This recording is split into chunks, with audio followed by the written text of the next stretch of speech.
As I was walking home one night, I saw a stranger by a light. His arms were long, his head was small. I've never seen a man so tall. His arms reached out and grabbed me tight. I went along without a fight. I looked and saw he had no face, and then my heart began to race. He spoke to me without a sound, and picked me up right off the ground. The Slender Man took me away, to never see new light of day. These are 4 stories of supposed Slenderman encounters. Number 1. This happened at about the time I was 4 or 5. Like any other little kid, I would get scared of most things. But this one time scared me more than any other. After a normal day in the life of a kindergartner, I went to sleep at about 10 o'clock or so. Half the time, I either forget about my dreams or just don't dream at all. Tonight was not one of those nights. After drifting off to sleep, I began to have a very weird dream. I saw myself walking down a long, narrow, dark corridor. The only light was coming from a door at the very end. I slowly walked through the hallway to the room, which was very bright. The entire room seeming to be covered in white. I walked into the room, but there was nothing to explore in there. As I was about to leave the room, I turned around back to the door to get in the corridor. But this time, there was a man standing there. All I saw was his long, black business suit. I started looking up a little closer. Okay, red tie, I thought to myself. I eventually looked at his face, but there was no face. I was looking at a white orb with a neck, wearing a business suit, standing almost 8 feet tall. Like any other normal kid my age, I began to scream. The scream ripped me away from the dream, back into reality. I was sweating and my heart was racing. I looked towards the clock to read 12:57 a.m. My dad opened the door to the room, and when he came in, he asked me what was wrong. Apparently, on my dad's recalling, he claims I said, "Tall stick man." Number 2. I am currently an 18-year-old female, and I live in Oklahoma City. This event occurred when I was 15, but it happened in the same location.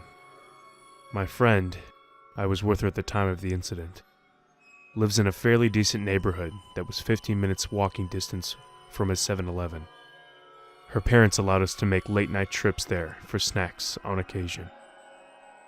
As you're walking down the street to 7-Eleven, there is a park to the left. All it has in it is weird statue things. But I was familiar with them. Mind you, it was about 12:30 to 1 o'clock in the morning. As we were walking by this park to the left, we could see this extremely tall figure. I recall it being as tall as the branches of surrounding trees.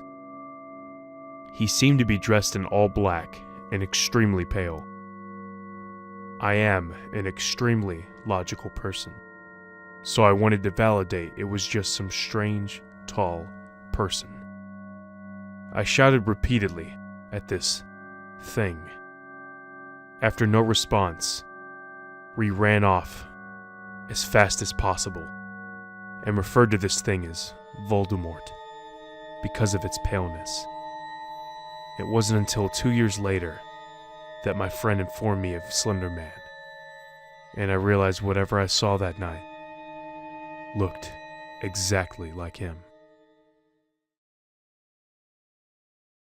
Number 3. He lurks in my nightmares and is always in the back of my mind when I'm in the dark. My first experience was when I was 8.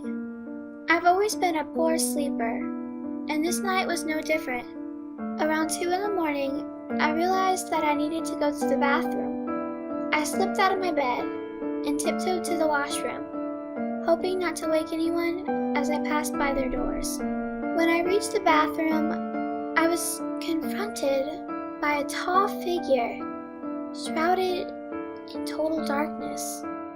I was shocked, but I couldn't seem to utter a single noise. I just stood there. The figure was clearly that of a man, but no features were distinguishable. He reached out his hand, and with a long, slender finger, he began to beckon me towards him. I couldn't move. I tried to see if I could recognize the face. Maybe it was my father, up late at night. The figure said nothing. It only beckoned. After some time, I worked up the nerve to turn on the light. With the flip of a switch, the figure was gone. I remember fleeing to my parents' room, crying that I'd seen a monster, only to be hushed and told that the dark was playing tricks on me.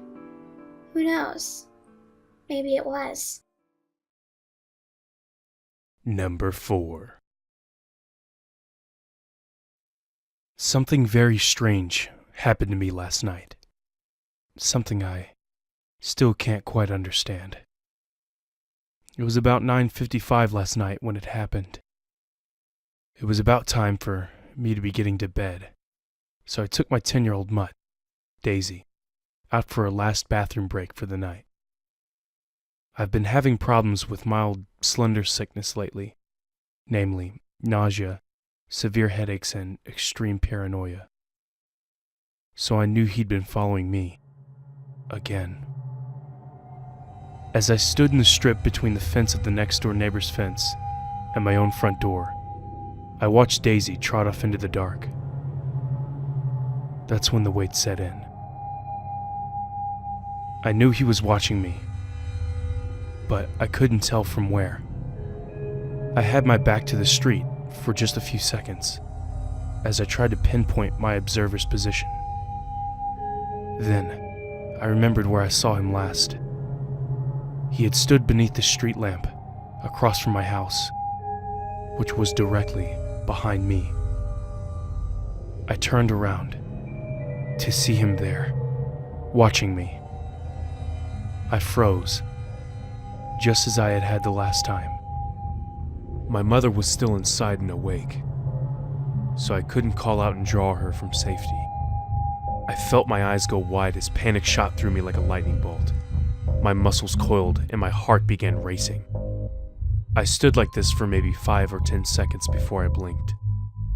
What happened next was a little too much for me to comprehend. In the split second it took me to open my eyes, he had suddenly crossed the street, came into the tiny strip I was standing in, and stood only inches from me.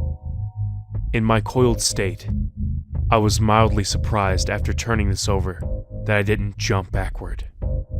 Still, there he was, hunched over, face level with mine. The weight of his eyeless gaze had me locked in place, it seemed. I was so scared that I could feel a lump of vomit rising in my throat. I think I tried to move, but I'm not entirely sure. Then, it happened. My eyes were drawn to a bit of motion near the lower right of my vision. A pale, thin hand drew up. His icy fingers grazed downward across my face. The feeling was one I could only describe as cold. Mind you, it's April in Tampa, Florida. What I felt was definitely his fingers, for it was too warm out to be anything else. I closed my eyes tight, expecting to wake up to the sight of pearly gates. But when I opened them, all I saw was the light across the street. Daisy trotted up behind me and gave me a small yip, then jumped on my legs as though hugging me. She did that whenever she was ready to go inside. It was over, just like that. My question now is, why? Why would he want to touch me? He had a perfect opportunity to take me, but he didn't. Why not? Does this touch mean anything? Please. I'm really scared and I have no clue what's going to happen to me. Or worse. those around me.